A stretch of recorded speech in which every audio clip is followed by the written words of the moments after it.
Too late. Watery eyes. No I crying. know.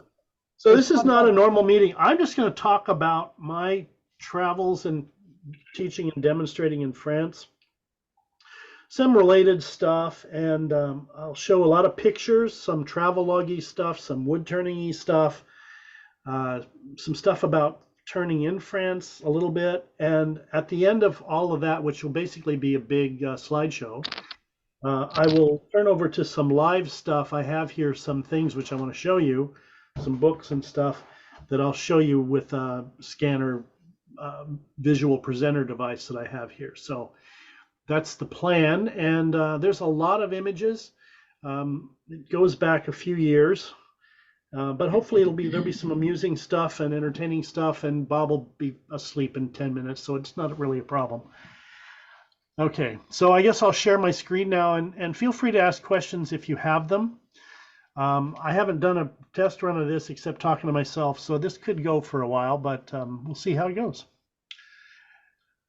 All right, share the screen. I don't have any videos up, so I don't need to worry about that. Okay, life is good. Some stuff about wood turning in France.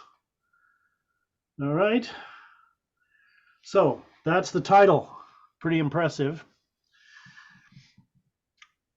I'm going to start by talking about pétanque. How many of you know about pétanque? Wow. Larry. Like bocce ball. No, it's not like bocce ball. Well, kind of looking at. There's a ball involved, yes. Okay, so let me take you back in time. This is a place near Marseille. In the mid 80s, I started going to Europe probably every second year for a lot of years because I did research with people, a lot of them in France, some in Italy, some in Germany, some in Czech Republic, various places. But France was, there were like 40 people in the world who worked on these problems I was working on, and maybe 15 of them were in France. So we spent a lot of time in France. And this was a mathematics research facility called CERM. It's near Marseille. It's in a lovely place called Luminy. It's out in the country. It's near some cliffs called the Calanque. And this is just the main building. So we would have meetings there, and you can see it's all pretty relaxed. So basically, we went there to do research for a week or two with a small number of other people from around the world. So the important thing about this picture is you get to see what the south of France looks like a little bit. You'll notice that it's quite dry.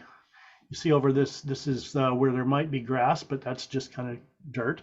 And you see these people back here. These people are goofing off. These guys are most likely playing pétanque. So pétanque was something I started to do in the mid 80s. And this is basically what pétanque is about. You can see this gentleman here. He's about to throw this ball towards these other balls. Over here you see an orange ball. That's the target. So it is similar to bocce, as Brian so rudely said, only in that there are balls involved and there's a target, and you want to get close to the target. So this guy here is measuring. Here's the target. Here's the closest. Here's the second closest, third closest, etc. So the way you score is after everybody's done their ball throwing, whoever's closest gets a point, and if the same team is the second and third, etc., you go out till you come to the other team's closest ball. So you can see that this is being thrown sort of backhanded with a backspin, and it's in the air. You can see here a ball that is just about to hit the ground. This is the target. This guy's up in the air. And that's basically what the game is about. So it's an aerial game, not a bowling game. Are those balls made out of lead or aluminum? We'll talk about that later. I don't think they're aluminum. I'm not entirely sure what they are. But if you're in the south of France, in all towns, there are these little public areas where people play pétanque. You see this guy's got his feet together. The word pétanque comes from the French phrase meaning having your feet together. So these guys are just playing in the middle of town, and here's some more pictures, some older pictures of pétanque. And these are from the south of France. You can see the mountains and the cool hats and the cool clothes. Anyway, this is the most common game in the south of France, and it's pretty popular all over France, but mainly in the south. It's from the south. Women play as well. I thought I'd just show some pictures of some women playing so you know. And you can tell that they all have interesting, you can tell what era they're from by the way people are dressed. But if you're really cool, you look like these guys. Mon Dieu. So these guys are playing boule, playing pétanque. Okay, now we're gonna come back to pétanque later, more than once. Okay, so I first got invited to go to France to do demos. I was invited to go there in 2016. The invitation probably came a year before, and this was in a place called Combloux, and that's Mont Blanc that you're looking at from the town of Combloux.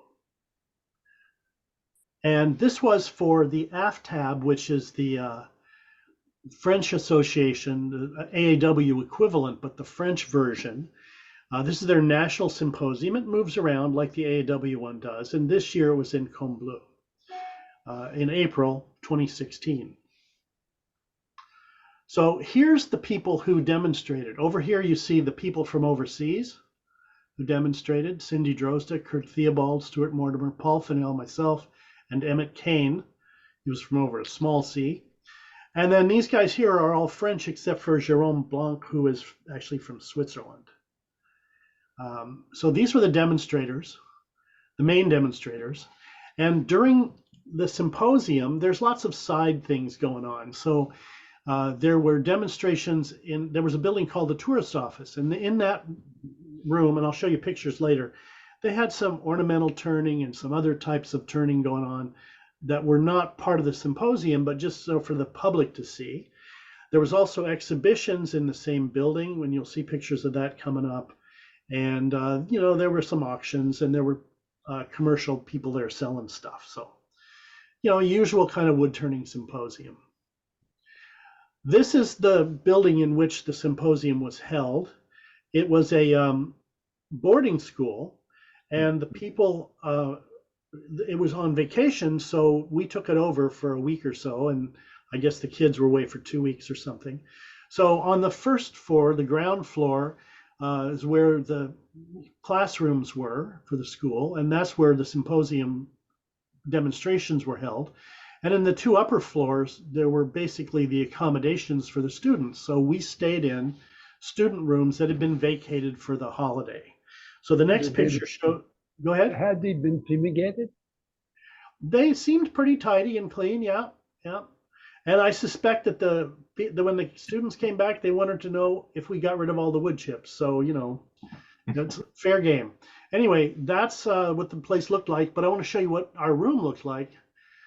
This is my wife, Jan, and lying in one of the bunk beds in our room. So the rooms had 2 bunk beds in them. And so we got to have our lovely time in the bunk beds with the storage down below, and that was our room. And anyway, this was the cafeteria downstairs, and people would, have their dinners, lunches, breakfast. The demonstrators would eat all their meals there, except for there was one special event. And let's see, you can see some people here. There's Alain Meland here, just partly obscured. This is Kurt Theobald. Who else do we see that we might recognize? This guy looks a little bit like Bruce, but it's not. I don't know if there's anybody else there we recognize, but anyway, there's just people eating. This is what the town looks like. This sort of, the tourist center is, I think, across the street from that building, if I remember right, or maybe that is the tourist center. And you can see mountains in the background, and this is the big guy off in the distance. And you can see we're on this nice green grassy hillside, and this is a view in another direction. So it's quite lovely, and it's in the Alps, and good fun. And another view from town. So part of what I wanted to show you is just, if you've not been to these places, these are interesting places to go to. Get yourself there and have a good time. However, we're here to talk about wood turning in part. So I want to show you a couple of pieces and a couple of little images from the symposium. One of the demonstrators, one of the French demonstrators, is Elisabeth Mézières. Not sure if I've got her name pronounced correctly, but that's the way I'm going to do it for now. And these are a couple of pictures of her work. You can see that this is very thin. It seems like it's folded. There's some cutting into it. I mean, if you look her up, you'll find lots of very interesting stuff. But I want to show you part of what the demo looked like. I was demonstrating, and so I didn't get to see a lot. But I did come out of a demo, or came into the tail end of her demo, and I saw this image on the left, which is the first thing. This is Elizabeth here with her back to us in the white stripy shirt. This is Joss Nagion, who was supposed to be demonstrating in Louisville just recently, but was ill and didn't make the trip. Anyway, so she's assisting Elizabeth, and what they have in front of them is a double boiler. And she's ready to take the lid off, and here she's pulled a piece of wood out of the double boiler. So she turned this very thin piece, put it in a double boiler for a while. I don't know how long, because I was late getting there. And then after it's out, you fold it, and then she used like zip ties to hold it in place. And when that dries, then she can make pieces like this. That makes sense. So those are how those are shaped. Really thin turnings in a double boiler, and then zip tied to hold it in What's the place. species like? I have no idea. It's white, but I don't know. I mean, like I said, I only saw the last like 5 minutes of the demo because I was elsewhere. And yeah, anyway, pretty impressive stuff. You probably all know Pascal Oudet's name. I have a couple of pictures of Pascal demonstrating, so I wanted to show you. This is Pascal, for those of you who don't know. Don't let her in. That's Sheila. She's late. I already did. Oh, darn. Okay, anyway, Pascal makes, among other things, teapots, but what he does like to make is this really thin-turned oak, which he sandblasts so you can see through it. All the soft stuff comes out, and there's lots of air in the pieces. Anyway, that's a teapot. So in the symposium, he turned one of these teapots. So this is him turning the bottom below the spout of the teapot. And then here it is stopped. You can see where the teapot's going to be carved out of this part here that's left proud. And then the next image is, you can see the teapot. This stuff has now been carved with this Arbortech tool, has been taken some of the material off, leaving the room where the spout will eventually be. So, that's how you turn these one piece, well, the handle's separate, but the one piece teapot bodies with, it has to be the same wood because it's sandblasted. And you would know if it was just attached. Anyway, so that's the sort of thing that goes on in these symposiums. You guys have seen demos, you understand all this, but just want to show you a few images from the symposium.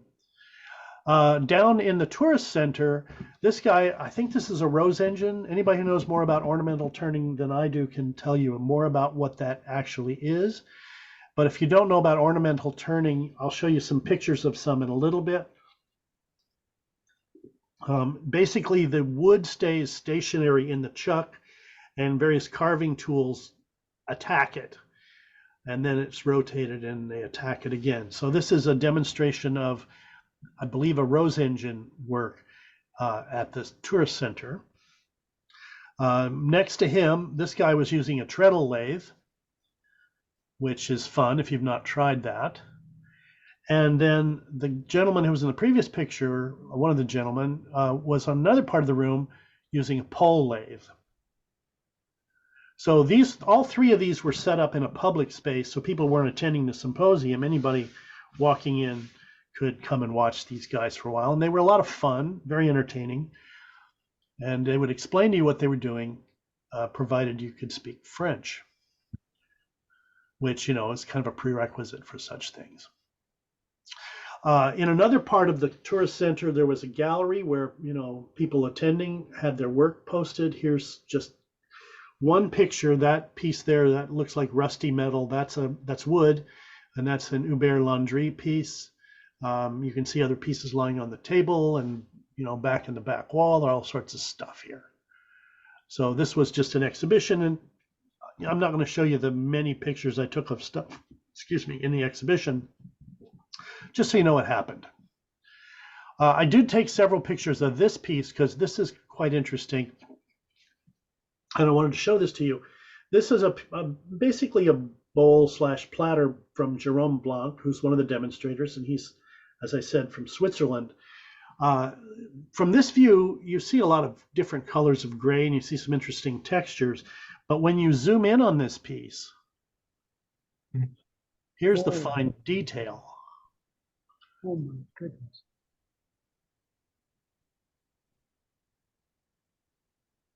Holy crap. Yeah, exactly. Wow, that's nice. Now, so anyway, that's some of Jerome Blanc's work. He does really great stuff. And his wife's also a wood turning artist, and she does really wonderful stuff too, Marta Blanc. And then, you know, sometime during the weekend, there was an auction, and they had this lovely young girl who would walk up and down the aisle carrying the piece that was currently on display, so everybody get a good view of it. We had our own version of that at the club auction on Sunday, where Brian played the role of the lovely young girl. I don't think he was quite as charming as this, but you know, No, not by a long shot. He was relatively cute. You know, what can I say?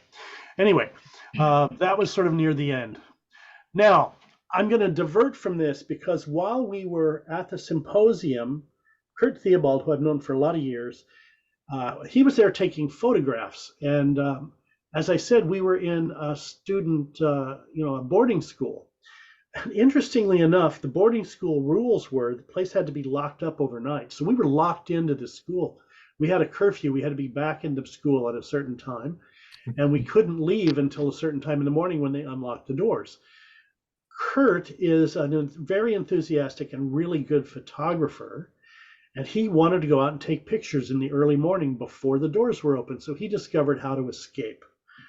And so the only place in the building at that time where you could get decent Wi-Fi reception if you wanted to connect to the world was in the lobby.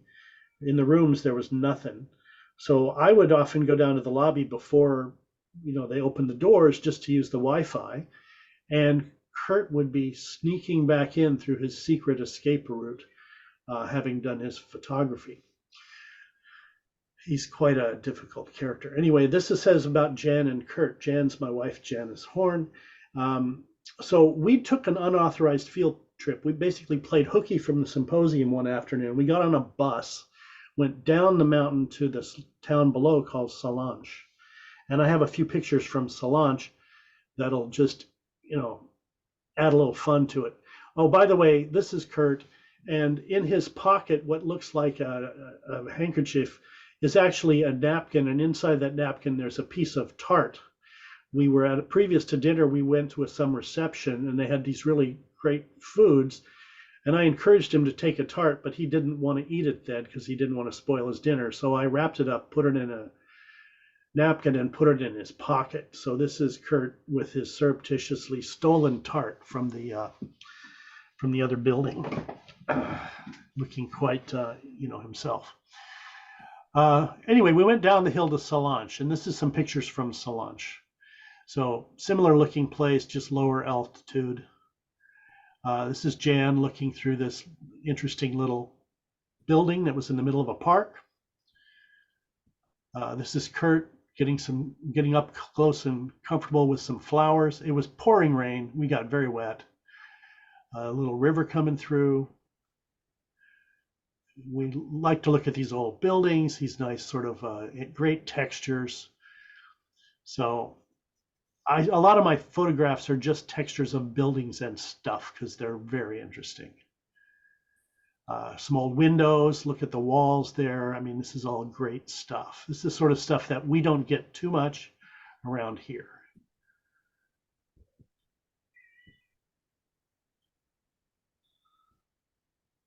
I'll just give you a moment to look at these things. Here's Kurt and I posing in front of some railing. I don't remember why we were there, but you can see the color of my jacket is this light gray, but we were quite drenched. So we were having a lovely time in Salange. So we retreated into a sort of a hardware store to get out of the rain, and we started finding really cool things. We were finding these pitchers and teapots and stuff, and Kurt and I both make teapots. So we started holding things for each other to take pictures of. I like the shape of that one. It's really nice. When you look at my travel photos from wherever I go, there's always pictures of teapots and stuff. Here's another one. Now, Kurt actually made that teapot in wood. It's slightly different than that, but it was inspired by that one. So that was a worthwhile trip. And it's always fun to go through these little shops in small towns in other countries just because there's stuff there we don't ever see. All right, so symposium's done. After the symposium, Jan and I went to visit Pascal, who lives a couple of hours away in a little village near Grenoble. So I'll show you a few pictures of Pascal's place because we were there. This is his house, kind of nice old house. He was restoring it when we were there. You know, still a little bit of construction going on, but very nice place. This is the view from the other side. I wrote this up here so I'd remember. These are the Chartreuse Mountains. So for those of you who drink alcohol will know the word chartreuse. It's named for this area, these mountains in particular. And I think some abbey that's up there. Pascal does a ton of sandblasting. He had, I think, 3 sandblasters in his shop. This is just one of them, but you can kind of see where the work gets done. This is some of his, X wood, and it's just stored outside, but you can see it's a nice wood pile. And this is the building in which the good wood was stored. And to get in there is quite treacherous. You have to climb up these stairs. They were kind of getting up into there. And then you go out over this area where there's holes in the floor. There's a lot of wood stored up there. So I don't have pictures of the inside, but thought that was kind of interesting. And in the bottom of his house, we looked at the front of it before, and if you go around the left side of that picture, on the lower floor, he actually has a little shop where he has a display of his available stuff. So he actually has a store there where he sells work from and ships his work from. But people who want to see it can come there and look at some, 10 or a dozen pieces on display. So that's a nice little feature to have in a house, your own little shop. Okay, so having been to Combloux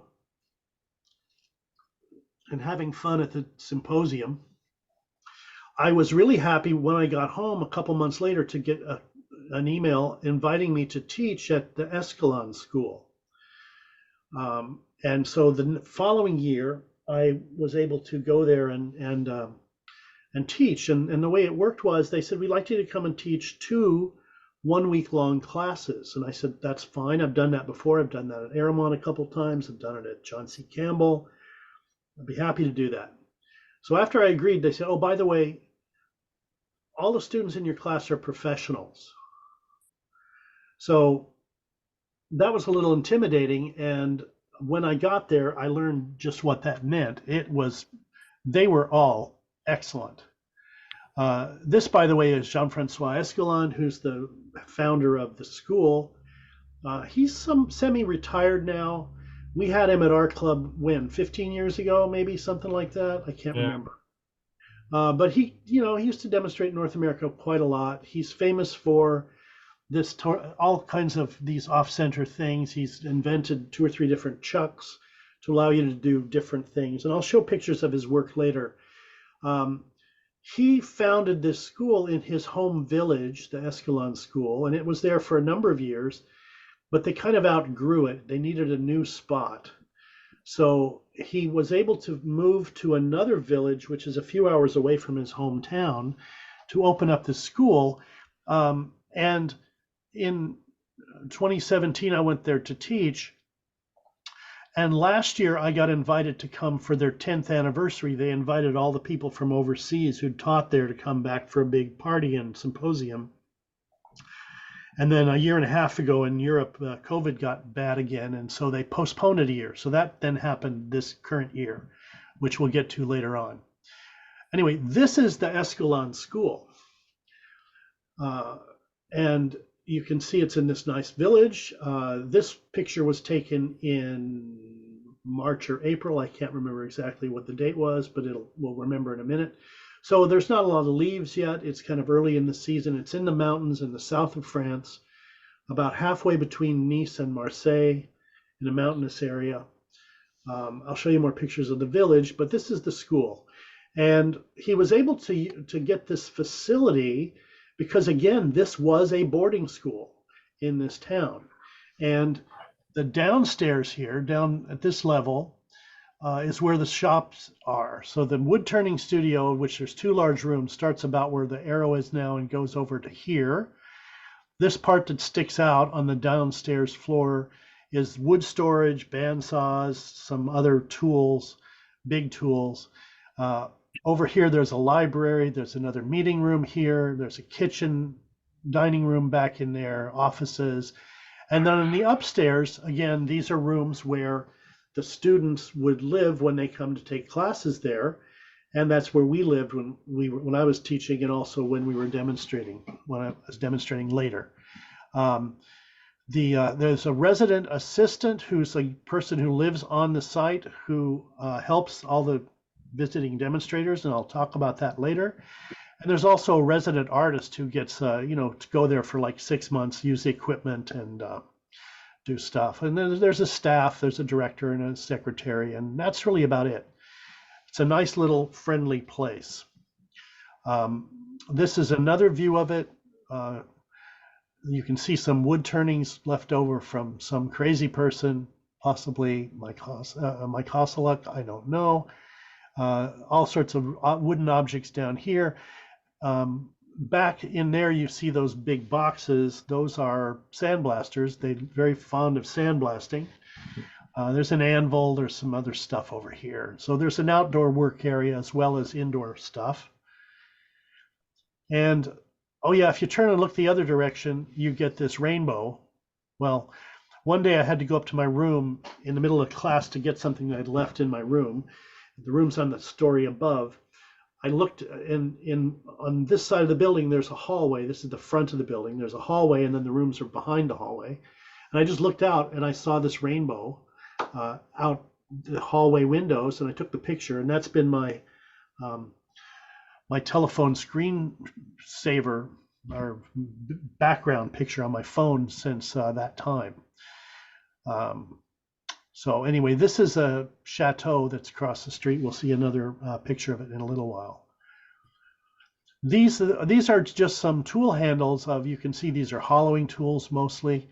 When you go into the shop, there's lots of tools that are left, and I just kind of like the look of all these handles. We'll see lots of pictures of the shop coming up, so I won't bore you with more of that now. But what I would encourage you to do, we're going to throw in some into the chat. We're going to put some web links, and if you go to www.escoulen.com, you'll find the school's website, and in there you can see the sort of stuff they teach. And this is a page where you can click on each one of these things. So if you want to start wood turning, you can click on this and it'll tell you the sort of classes they offer for beginners, all the way through this one, which is the long school. So if you do this one, you're basically training for like a year to become a professional. I see did somebody put that stuff in the chat? I guess so. Anyway, grab the stuff out of the chat and look at them later. I believe what I was teaching was one of these things. I think it was this Universe Creatives was where mine would have been classified. They have master classes for professionals. It might have been, no, this is an internship. Anyway, the website's quite interesting. If you go and read it, there's an English version of most things. And they have stuff there at this school. I mean, you can go and learn to be a professional turner just by taking stuff from that school. We don't have anything like that I'm aware of in North America. So it's quite an interesting place. So have a look at their website. Okay, and so now I'm going to get into showing you just pictures of the classes. This was my first week's class. Was there a question? Nope. Okay.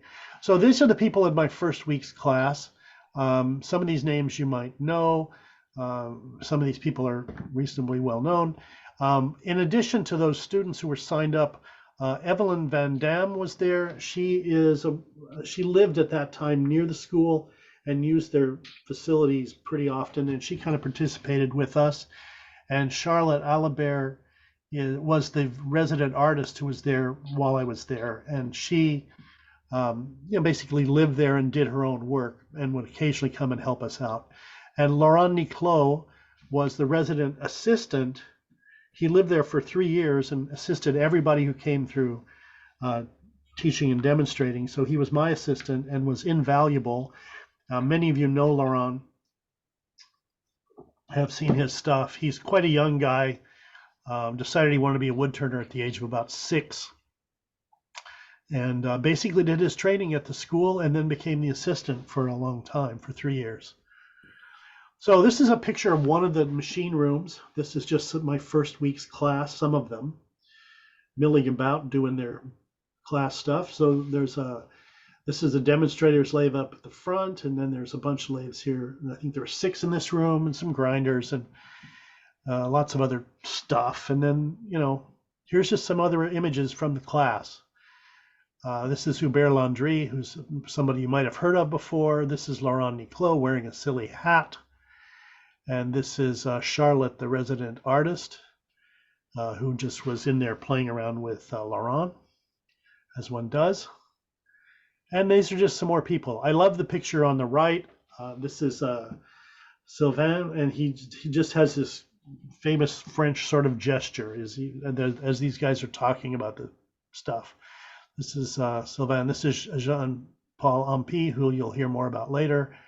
I'll just continue through these. Just wanted to show you pictures of the class, people working really hard, and there was a lot of collaboration. Everybody was interested in what the others were doing. I went there prepared to teach for a week, and I had a list of what I was going to do every day. I realized in the first day that, first of all, everybody there had tool skills that were superior to mine. These guys were all phenomenally good with tools, and they were very smart, and they wanted to push everything they did way beyond anything that I've done in terms of, if I do this, we'll do it the same, but make it bigger, all sorts of stuff. So, here's some therming going on over here. Here's a lost wood piece. This is just some hollowing here.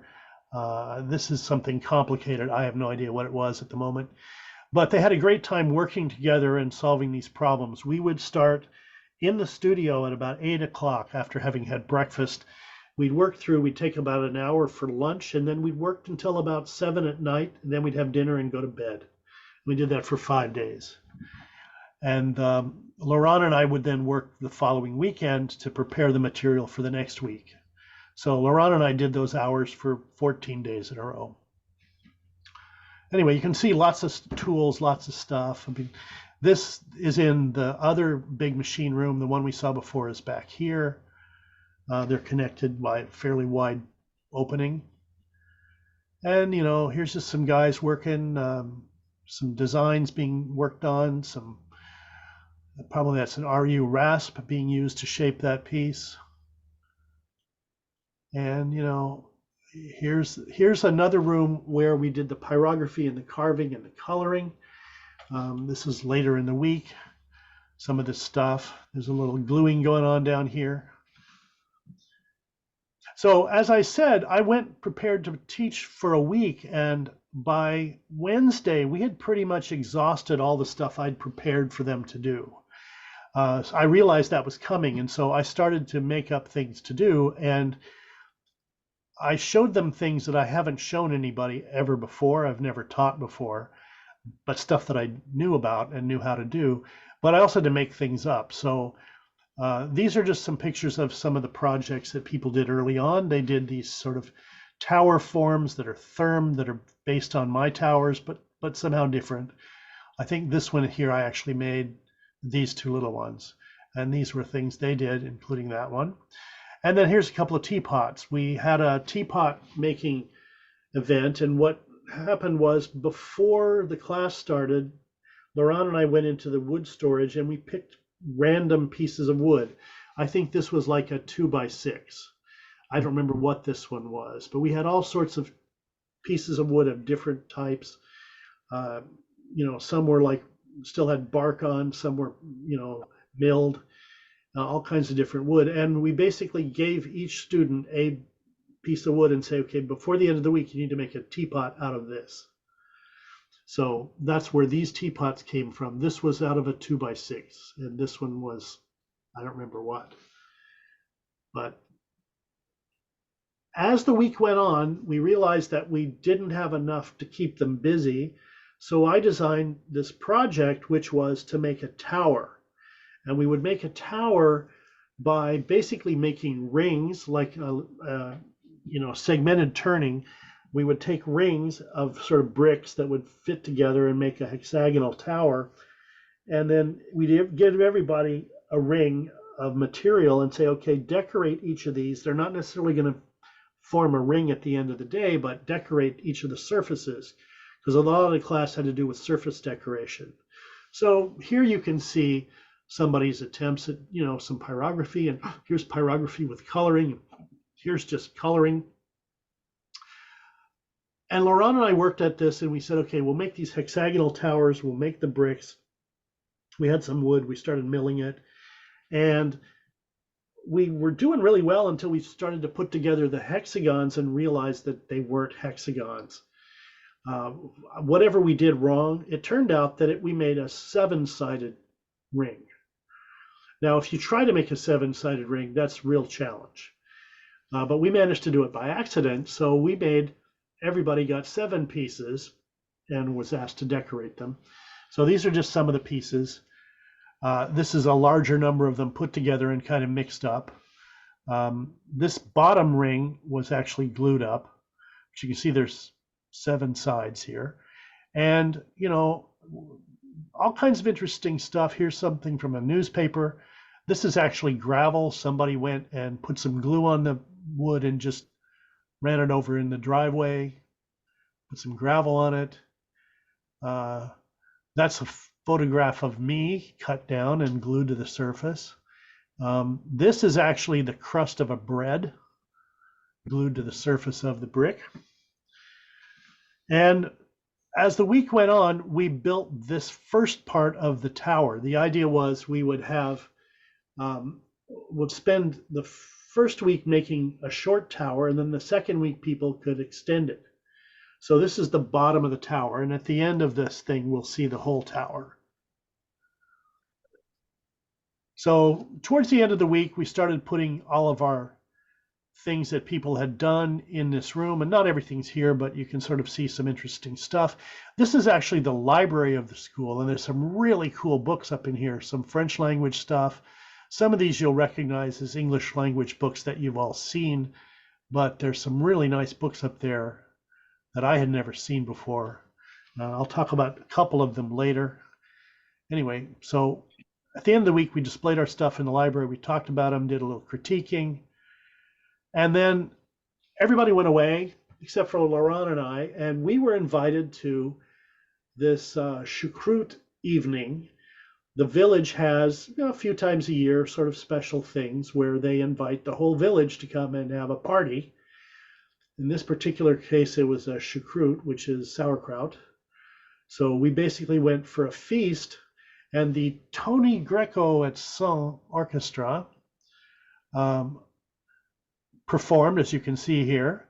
And these are just some of the townspeople, and we got to sit there and hang out with the townspeople, and there was dancing, and Tony Greco and his gang were providing the music, and we ate sauerkraut and meat. It was quite good. Moving to the second week. These are the people who were in the second week. Again, these are some of these names you will know. Manon, Pierre Delatraz is sort of a famous guy, and his daughter was also there, and she was a student. This guy, Daniel Kag at the bottom, he was the director of the school, and I can't see this because it's behind my controls. Oh, that's Laurent's name at the bottom. Okay. So what I didn't show you last week was, this was the room where we would eat our meals. So there was a kitchen, but there wasn't anybody to cook. What they did was they would bring in pre-made sort of meals that would go into the fridge, and we'd get a day or two at a time. And then we had a list of what we were supposed to eat in each meal. And then, so this is lunch and dinner on those days. And this is us sitting around. This is probably not even one of the meals. It's just something showing you the room. It had a nice map of France here, so I was able to ask everybody to show me where they were from. There were a few people there not from France, one from the Netherlands, one from Italy, but mostly French folks. So here's, the second week, more people working in the studio or clowning around, just doing stuff. Just go through some of these. You can see some images, people working hard, people not working hard, making faces. This is Pierre and his daughter Manon working side by side. That was kind of sweet.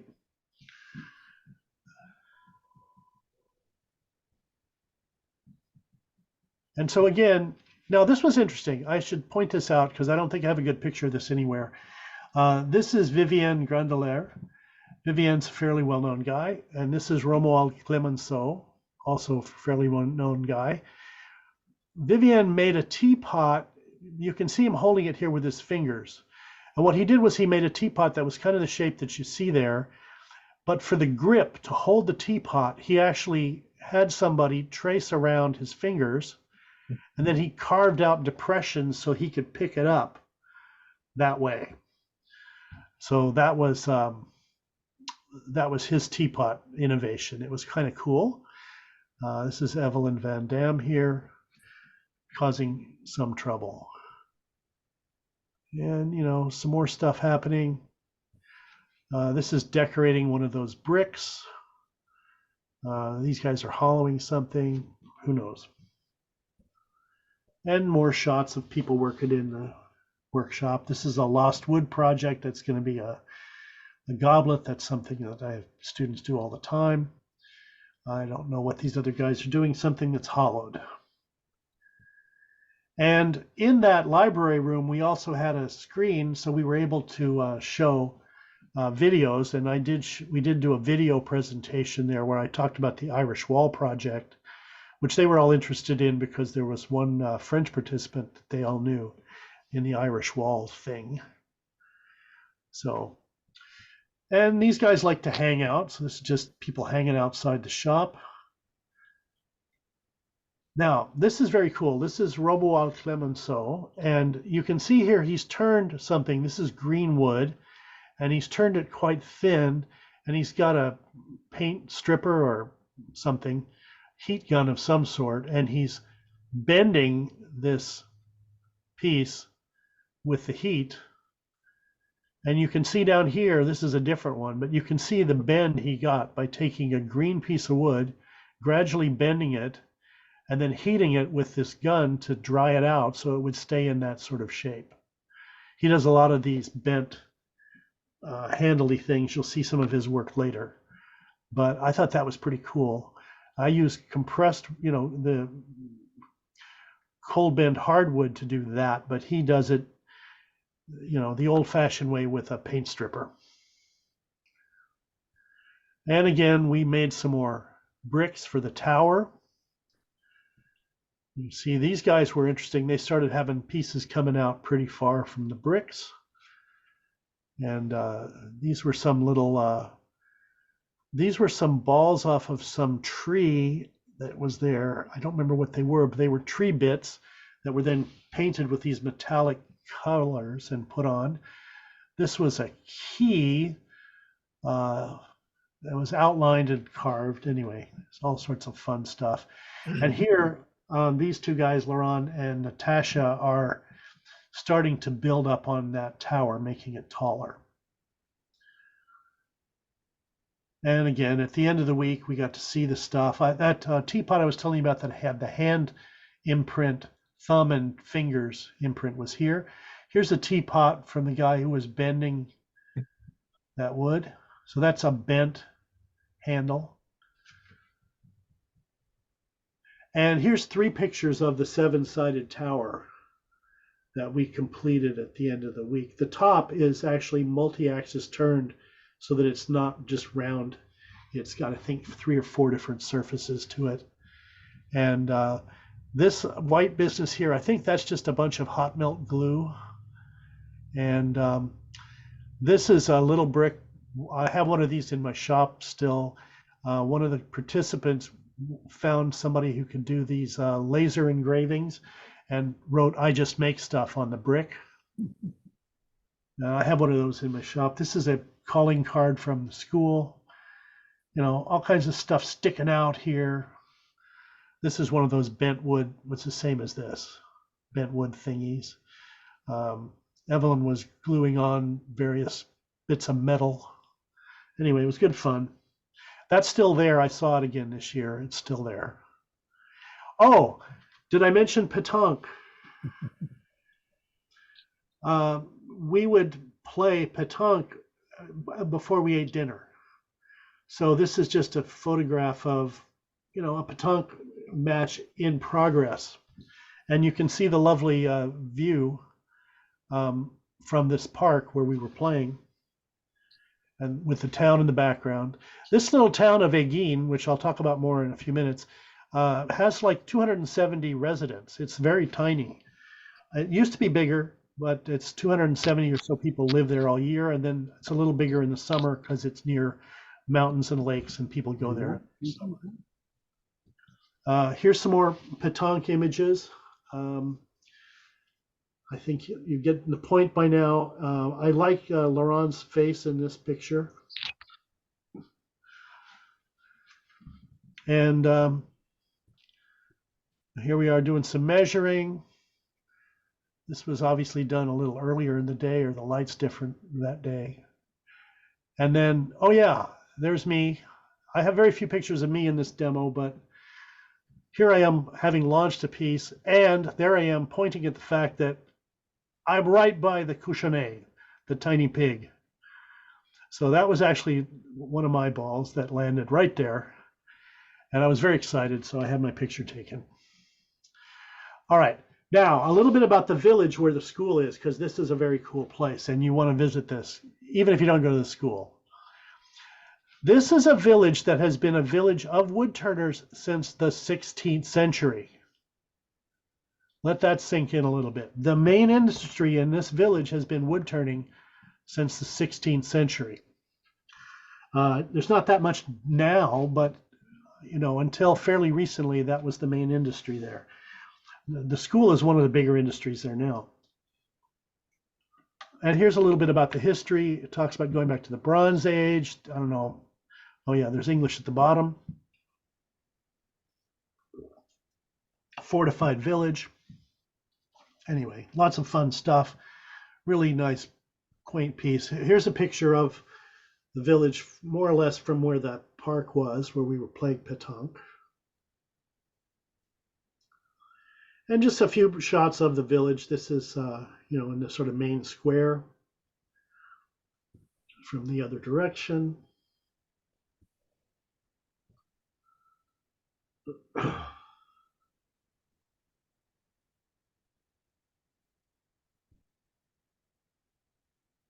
So just some lovely old buildings, nice little windy streets. There's only about 3 streets going in one direction and a few cross streets in the other.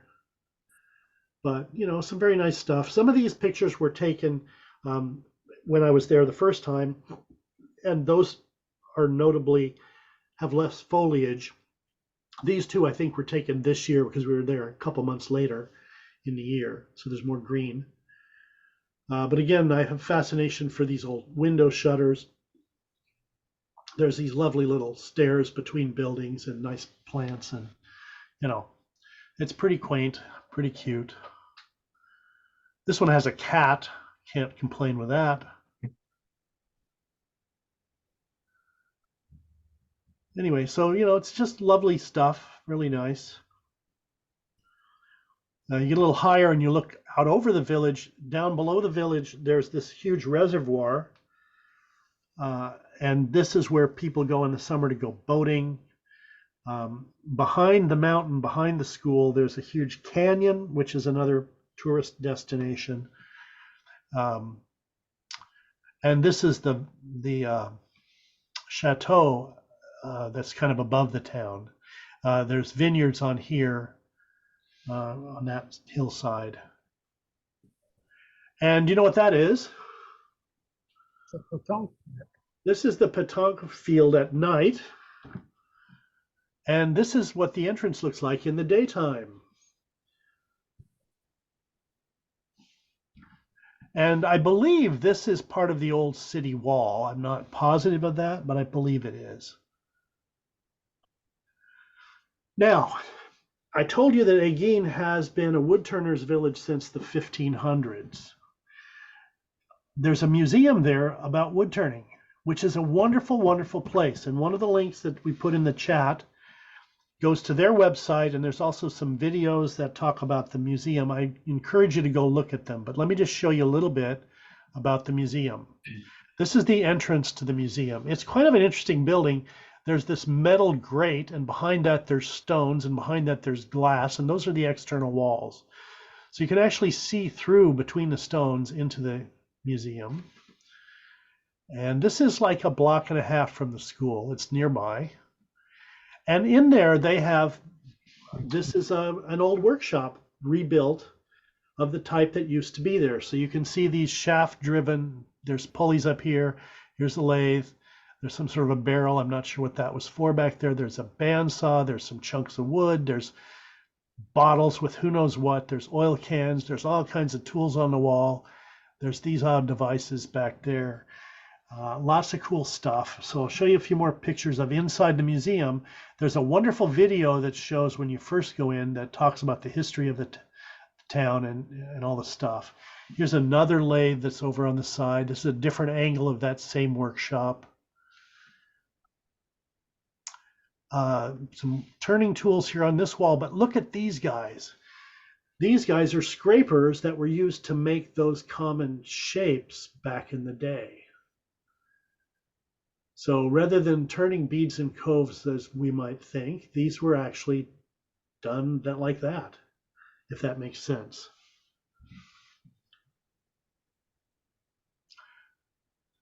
You've probably got one of those fancy grinders that all the rage these days, or maybe you have the old blue stones or the white stones. This is a beige stone grinder. This is the way the real woodturners do it. I think that's about 16-inch diameter wheel, if I remember. Somebody's making music. I don't think it's me. Here's some tools close up. And you can see one of the scrapers here. That looks like a sphere, another sphere, some more wood back there. By the way, these are boxwood root burl, those things there. And one of the reasons why this was a woodturner's village is that boxwood, which is highly prized by woodturners, grows in the mountains around this village. And so the guys would go out and harvest the boxwood to come back and make their whatever they were making, spoons and ladles and, you know, stuff. And they also used the root ball for another purpose. So they would harvest both the boxwood and the root and use all of it. Here's one of the, you know, this is sort of just above the ground, but you can see the root stuff down below, that root ball.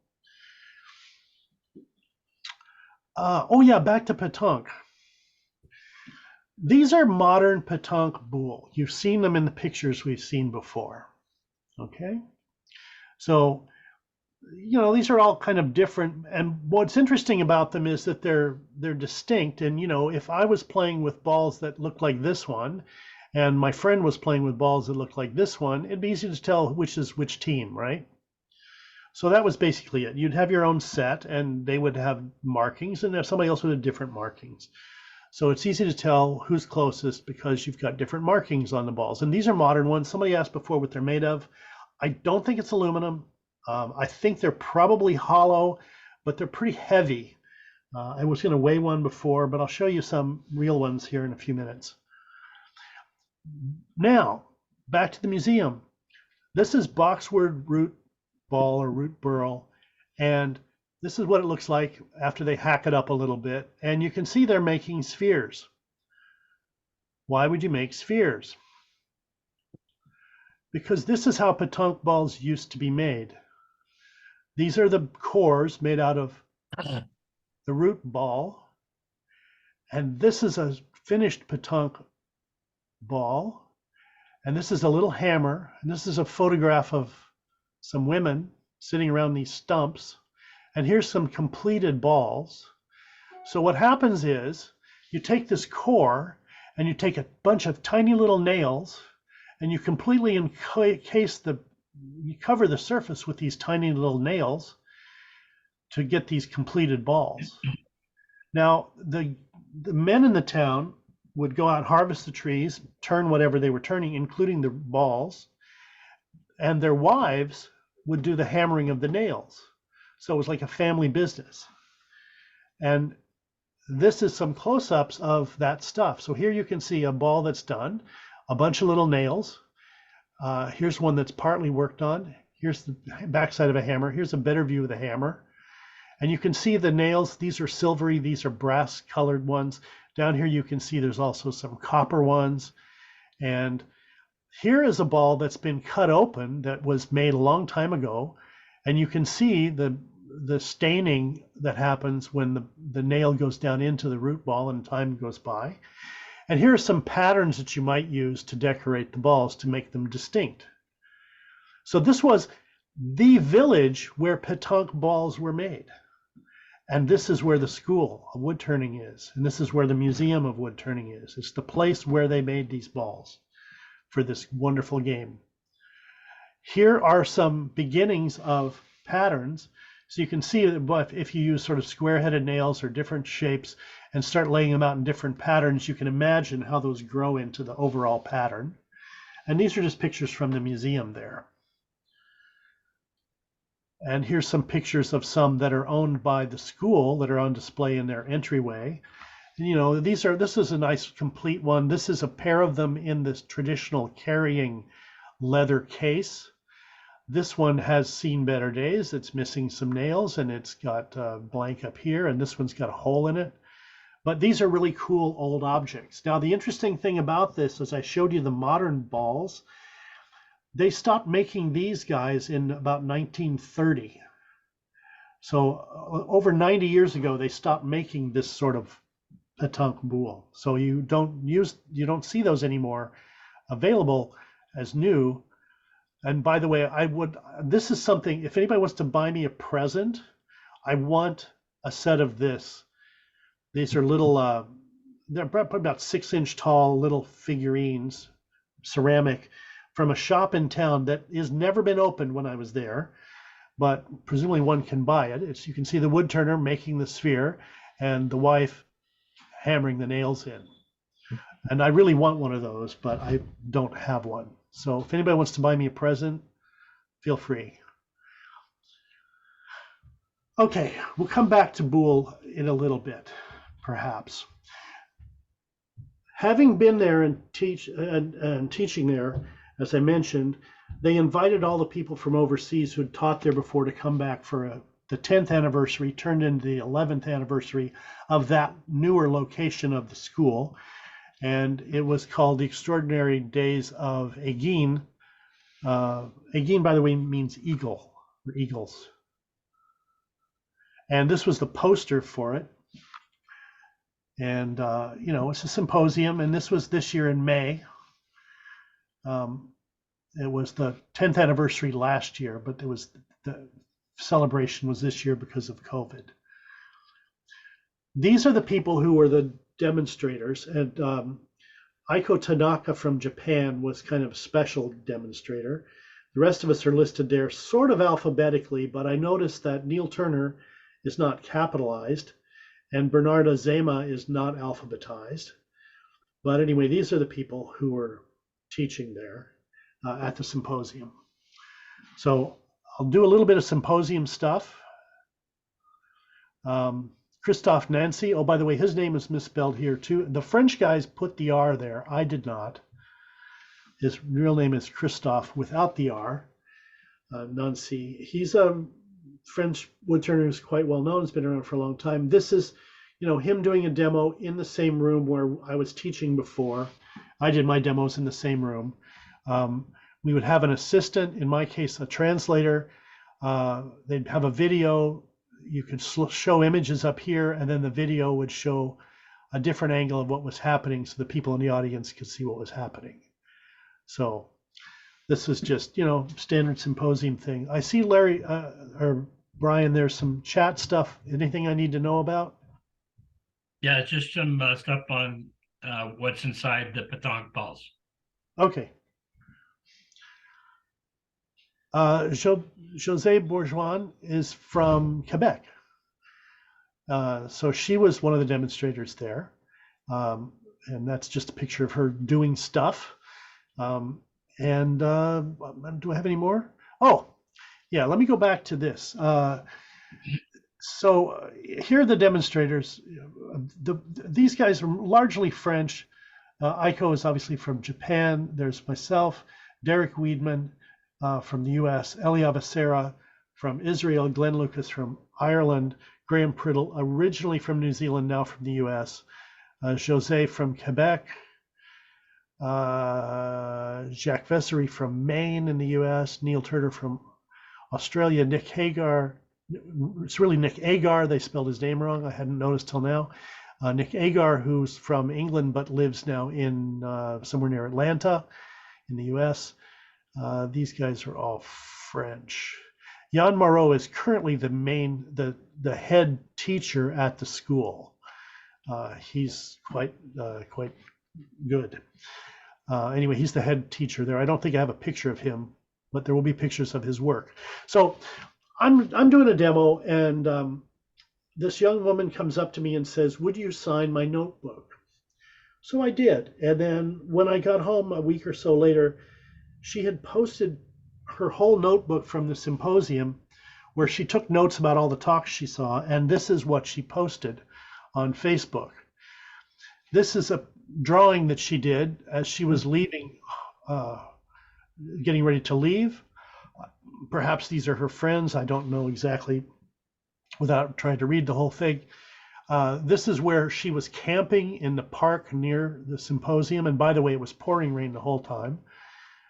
So good for her. And then she went to everybody's demo and did a drawing of the individuals and notes about what they showed. So here's Elia Becerra, Neil Turner, Graham and Melissa, Benoit, etc. Christophe Nancy at the bottom. There's me at the top. That's my signature. So here's a picture of my stuff that I was showing. There's Aiko Tanaka. Anyway, these are just amazing notebooks that this was her notebook from the symposium. She drew everything and then later went back and colored it. Oh, by the way, this piece here, I hadn't noticed that until just now. This is a collaboration I did with Hubert Landry. I don't know why she has a picture of it there, but I guess he had it with him. So Jack Vessery, anyway, just remarkable notes, I thought. I've never taken as nice notes on anything. So in addition to the symposium, there was an exhibition. There were two exhibitions. One of them was in a church, and this is just an image from one end of the table, the main table. There was more stuff on the sides of this church, but you can see there's lots of different stuff. There were wall pieces, but this was just not too far away. There was another exhibition of the demonstrators' work that was in the museum, which I don't think I have pictures of. In addition to the regular events, Jean Boucher, I'm not sure how his name is pronounced, is a famous chip carver, was doing some chip carving demonstrations kind of on the side. This is Alain Mellon learning to do chip carving. This is Jean himself here. And his work looks like that. Just, pretty impressive stuff. This was taken at the end of the weekend. There was a sort of community sale where various people were selling their wares, and those of us who were demonstrated were invited to put stuff out to show what we did and sell things if it happened. So the rest of the pictures here are just from that show, including this one. Terry Breteas is one of the woodturners, quite well known in France. This is some of his stuff that was on sale at that event. This is, I don't know the name of this wood turner, but there were, you know, functional wood stuff being sold by people who did really nice work, probably trained at the school. This guy had these nice bowls, and on the bottom they had this nice carving going on. This was another vendor who was selling these bowls that had some scorching and or painting, grooves and decorations, very nice stuff. And then there were people selling tops and smaller objects. Jean-Paul Umpy was one of the people there. He had taken my class that you saw before.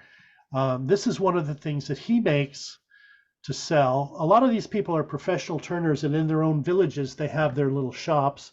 They sell functional stuff and not functional stuff. This is a whirling dervish that he sells, and it's about, from here to there, it's about 6 inches tall, maybe 7. A lot of turning, a little bit of carving. There's these little metal wires that connect the head and the hands. And underneath the skirts of this dervish, there's a bearing, and you can spin him, and it actually does whirl. It's really nice, and an amazing painting. When you look at these, he gifted me one of these, so next time you visit, you can have a look, and you can spin them. Here's some of Vivian's pieces that were on that sale that weekend. Alain Meland had, these are the only images I have of his stuff. He had some bigger, fancier pieces, but some really nice stuff. Jan Marot does really great stuff. He's done these pieces recently with these square windows in them, which I think are very cool. I think that was on the cover of the American Woodturner not so long ago. And this is Aiko Tanaka from Japan, and she does this sort of, I guess it's lacquerware. I wasn't able to see her demos, so I don't know what the process is. Oh, and by the way, this sale was in the same room where the demonstrators would eat. So this was in a city hall type building, and this table here is our lunch table. There were 2 or 3 back there, and the sale was set up out here. We were going to have lunch or dinner afterwards, so these are just some bits of bread lying on our table. Somebody left their wine and coffee. Another one of the demonstrators, Bernarda Zema, who does these really tall, delicate pieces. Now, I'm going to talk more about those in particular. I've got another pictures of some other stuff of his. These are in frames. You can see some littler ones here in the front, and then these guys in the frames. Now, I think the next slide says trembleur. So if you're in France and you're learning to be a wood turner, what you make are these things, which are called trembleur. And they're extremely fragile, very long spindles with very, very thin sections broken up by big fat sections. And they're a real challenge to make, a challenge to display. And this is to show your skill. You learn to make these things. And here's just some pictures of some. These are perhaps 3 feet tall, the taller ones. And what will often happen is they'll be displayed inside of a plastic or glass tube because they really can't hold their own weight. They're quite fragile, and it's easy to break them. So often you will see them in tubes like this. This is just part of one. I forgot who made that one. And here's some, littler ones, some bigger ones. Now, the way these are made is kind of interesting. I've got a couple of images here, not from the symposium, but just so you know more about it. They use string steadies. You see this is a trembleur being made, and every so often there's this sort of intricate thing with string so that you can turn it. So what you do is you turn this little section. So here you can see how thin that is compared to this guy's thumb. See how thin that is? And, it comes through here, and the string keeps it from vibrating too much. So there'll be string here. You work on this, there's another string over here. The whole length of the thing is supported by these strings as it gets thin. I've never done one. Has anybody done one of these? Bruce, have you done one? Yes.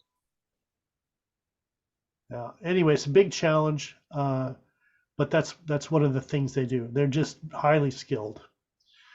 So I'll show you some stuff by French turners, and mostly what I want to do is show you some contemporary things. I'll start with some books and a couple of people who won't be in the books that I'm going to show you. Escoulen, the guy whose school it is. These are just a few pictures of some of his earlier work. There's obviously a chess set here. You can see these really interesting things. These are off-center turnings pierced through with another thin piece. These are a couple of bowls. All of this stuff is turned. This was one piece of wood. These are obviously not one piece of wood because there's different colors, but you know, this section here from the top of this box part and the base are all one piece of wood. And all of those surfaces, the possible exception of that little bit there, are turned. Anyway, this is the sort of stuff he does. And this is why he's got his own school. And he's very influential among the French turners. They all do these sorts of, or they all can do these very complicated multi-center, off-center, weird, eccentric things. Another person I want to introduce you to is Jean-Claude Charpignon. Now, this is a teapot that he did. When I did my presentation in Combloux, I had 3 of his teapots in my slideshow, and I didn't know he was going to be there. And I didn't really know how they were made. So it was kind of neat to meet him. And he's one of those guys who does the ornamental turning. So that's a teapot that looks like it could be carved. This is the sort of stuff he normally does. These are about 2 to 3 feet tall.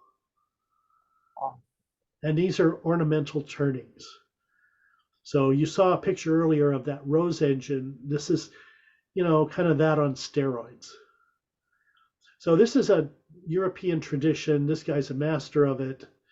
You know, and I just want to show it because it's something we don't see very often. There's just a few people in North America who do these things. But this is remarkable. Anyway.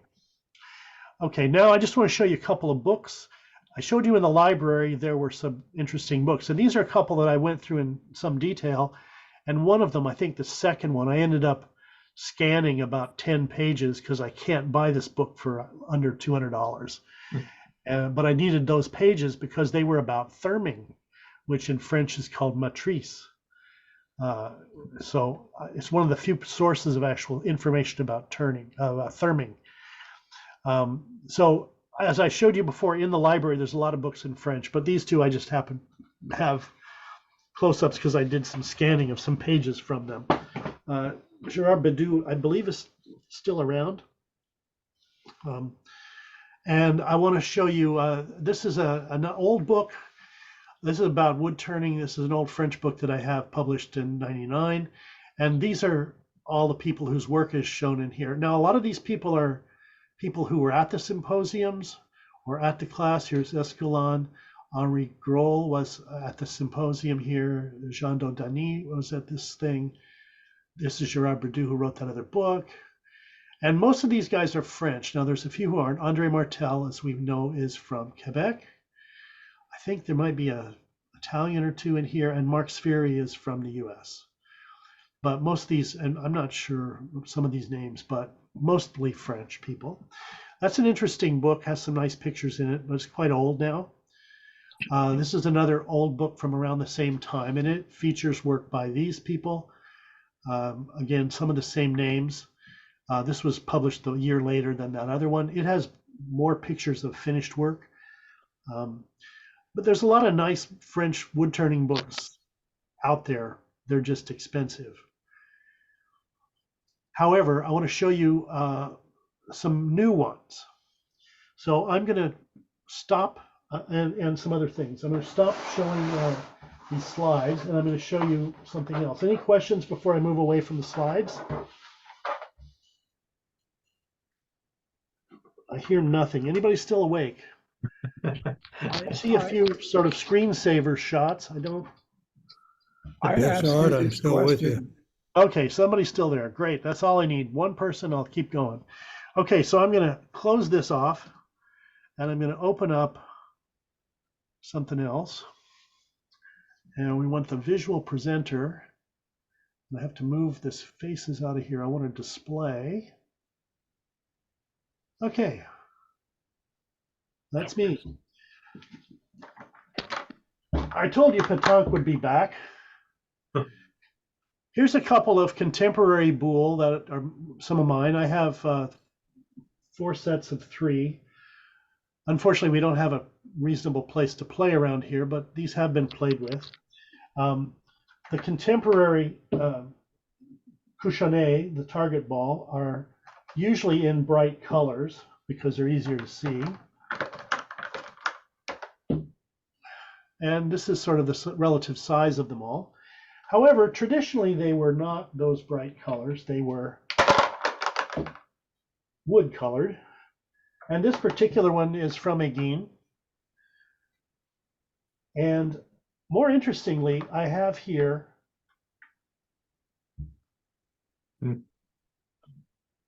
made before 1930. This was my birthday present. I got this boule and a core without the nails. Wow. Neat. So this was my birthday present this year. They're absolutely lovely. And you can see, if I move this one around, you can probably see, let's get the couchonnet out of there. You can perhaps see where the center was. I don't know. This is, there's that looks like a circle there. No, it's not, it's just a dent. Anyway, but this was turned, and here's some turning marks. But this was made pre-1930, and it was never finished. And this one was finished, but you can see the lovely nail pattern. And now you know how it was done. And I just think these are great. I was very happy because I've wanted one of these since the first time I went to Anguine, but I couldn't find any to buy. But we were able to obtain some on our last trip. So I'm really happy with these. They're just absolutely great devices. We're not playing with those. Okay, so I want to show you some books, 2 books of French stuff that you need to see. And this one is a book by Thierry Martinon. Now, Thierry Martinon is a woodturner originally, but he does more sculptural stuff now. You can see these pieces are quite large, but this is just a lovely book for images of stuff. It gives you the dimensions here. It's a little over 1 meter tall, that one. You know, and just this just has, I mean, I'm just going to show you little bits and pieces of stuff, because this is a book you just need to pore over and spend time with, because there's so much great stuff in it. Just really wonderful textures, nice forms, nice pieces. Wow. Some really large stuff, some small stuff. But you can look his name up on the interwebs and see more pictures of his stuff. And he has another book coming out in October, which I'm already prepared to purchase. But I mean, just look at that. That's all wood, that's carved. You know, I mean, these are just lovely, lovely objects, and so many great ideas in these pieces. Not a lot of turning now. He did begin as a turner and then decorated his turnings, but I mean, it's just great design, great pieces. I love this stuff. So come and visit me and I'll let you look through that at your leisure. I got this book on my trip this time. Let me zoom out a little bit. I got this book this year. It came out earlier in the year, and I was going to order it, and I realized I was going to be in France, so rather than pay to ship it, I just bought it there and brought it back. And this is Contemporary Turners, 22 different artists. You can see pictures on the front cover. That'll give you a sense of what was there. A lot of these names you will know or recognize some of the pieces if you pay attention to these things. Let me just show you the names. Here are the names. I'll zoom in so you can read them. So some of these, sorry for the light. That's just the way it's going to be. If I tip this a little bit, that's better. So a lot of the names that you've seen on the other slides, going through the list, I'm seeing Romuald Clemenceau, Viviane, Natasha, Hubert, and Evelyn. Those were all students in my class. And Laurent was my assistant. So those people I've spent a long time with. They're really interesting. They're doing great stuff. Some of these people like Jean Denis are, you know, older guys who've been around for a long time or in those older books. But really interesting people doing nice work. And this, you know, just has a few pages about each person. It has some overall stuff. Here's Terry Barteas. I showed you some of his work before. Here's one of his. That piece is probably 2 feet tall-ish. These sort of figures that he does. Some wall pieces. You can see the texture on that piece. Anyway, I'm just going to go through this fairly quickly because we don't want to look at every page. You want to buy the book, though, is what I'm saying. Now, this is the guy who was doing those bent handles. You see this? He does these lovely pod forms with the bent handle on it. I don't know if that was a question, but if it is, you can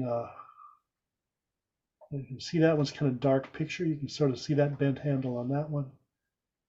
More bent stuff. And just skipping ahead, here's Viviane. He does these really nice pieces with orange on them. Some of us have seen him do demos.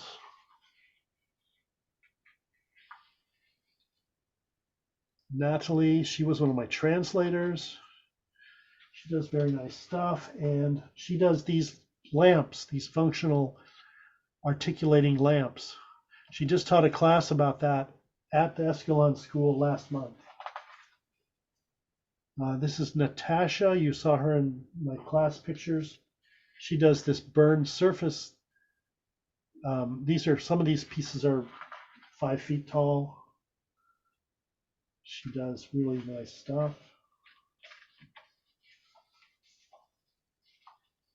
I'm skipping ahead a little bit. Here's some Alain Melan's pieces. I got to zoom out so you can see the whole thing here. Can you see that top to bottom? Yes. So these pieces, and I've seen a few of these series, they sit on just a few of these tendrils.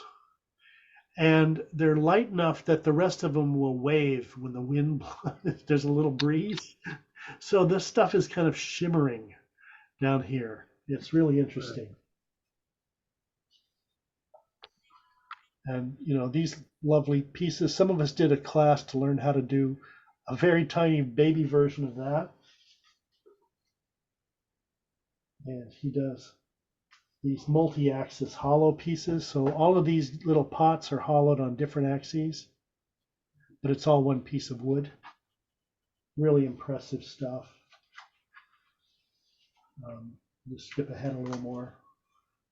Yeah, we can look at every page, but that's probably more than we want to do. Here's some Jan Moreau pieces. He does these nice things.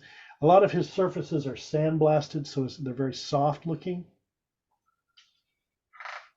He's done a couple of demos in North America. It'd be great to have him come and do demos. His work is really nice. And he's a good teacher, and his English is pretty decent. Well, here's Elizabeth, who we saw before. That's her from the front. We only saw her back earlier. And here's those pieces that I showed you how she bends them.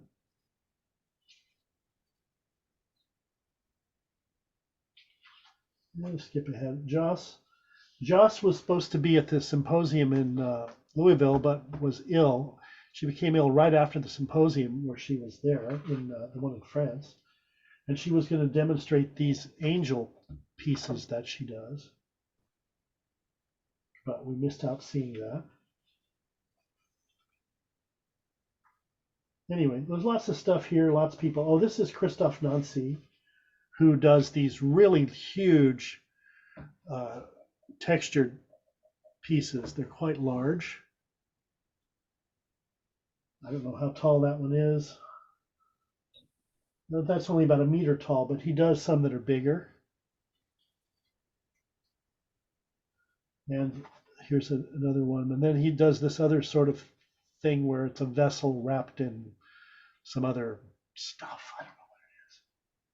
Oh, Laurent Niclot. Here's some Laurent's pieces. When I was teaching there, he hadn't made a teapot previously, and he started making his first teapot while I was teaching teapots there. And he started making these little tiny guys in the drops. And this is a really cool one where it looks like it's buried in a sand dune. And this sort of steampunk clock, a tea tree, a teapot tree. This is a collaboration with Kylie Bosch. Caleb. And Pascal, who we saw earlier. These pieces that are oak and just sandblasted so you can see right through them. Really nice stuff. Skip ahead a little more. Marc Ricoeur, who is another guy who's been around for a long time, does very nice pieces. Anyway, there's so many great ideas and images in this book.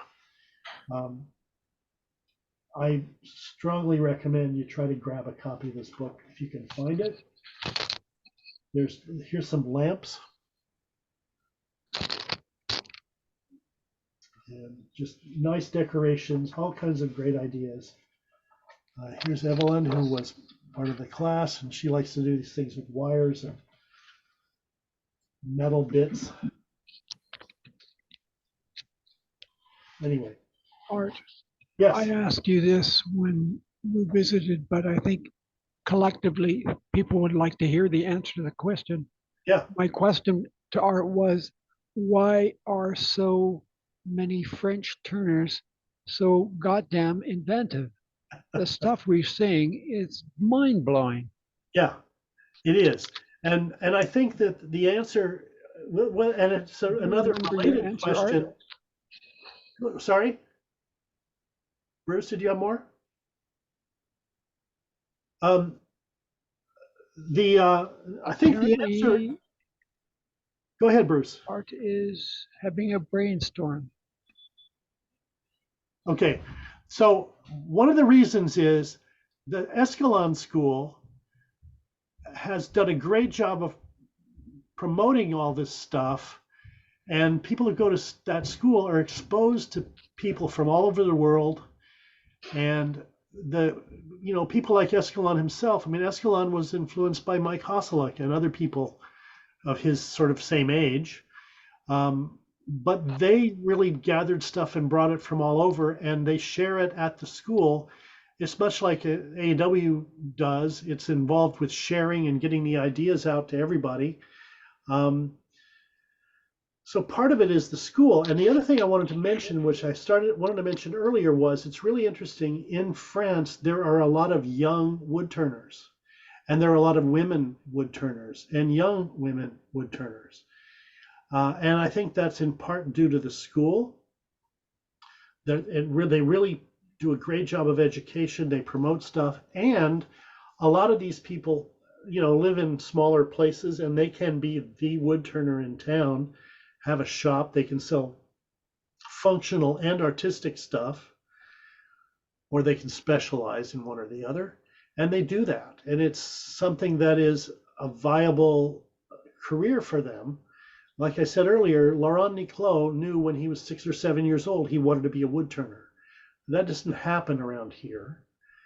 And he did that by going to study at the school and then becoming the assistant at the school and pursuing those opportunities.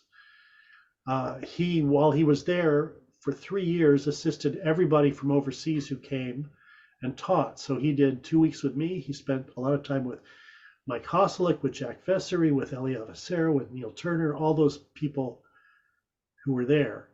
And they do a really good job of promoting. They do lots of these symposiums. Yeah, I mean, who knows? Art, it would seem to me that there's a lot more of an appreciation for the arts too in France. Well, that could be, and that may be a historical thing. I don't know.